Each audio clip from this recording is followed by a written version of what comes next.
Update: my aunt stole my fiancé for her daughter, but now everyone's crying because I took away their trust fund and then they realized my ex was a loser. Part 2. And here we are today. In fact, things have improved, and there's a cherry on top, just wait for it. That phase was really dark and long. It's not that I haven't gone through a breakup before, but this one was horrible because he was my fiancé. My mom came by for a week, and it helped to have her by my side. However, I felt sick the moment she left. I had been with Ron for so many years that every place reminded me of him, which was reason enough to leave the city. I applied for jobs in the UK and got a very promising one in Leeds. I packed up and left. A professional tip from me: if anyone is struggling to move on after a difficult past, nothing heals better and faster than a change of scenery, only if your situation allows it. I understand that not everyone has the opportunity to move so easily. Anyway, moving away made me feel like I had been reborn. I was surprised at how quickly I managed to get over it. Things took a better turn a few days ago when my mom called and asked if Ron was unemployed. I told her yes, he was. I mean, not unemployed, but he left his job a year ago to pursue his passion for writing. Oh, something interesting: Ron wanted to be a writer and wrote here and there, but he wasn't making much progress with his full-time job. So, I decided to help him build a career around writing. We had an agreement where I would work full-time while he laid the foundation for his venture, and eventually, I would quit my job so that we could both work on our own business. Yeah, but he messed it up.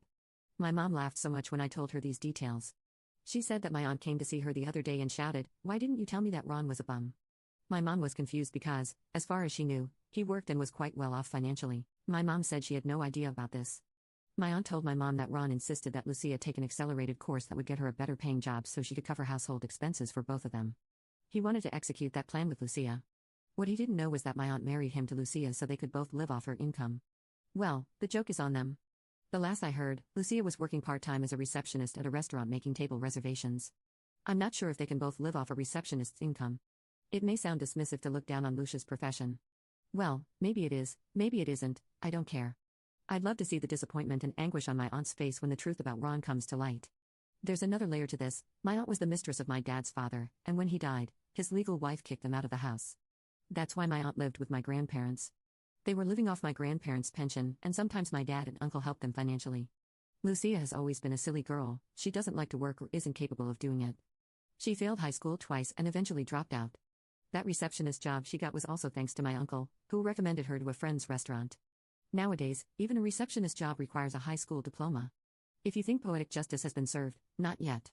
After I finished grieving, it was time to act. He was still at his job when we bought a trust fund that we were going to use later for our business. I had full access to that trust fund because I handled our finances.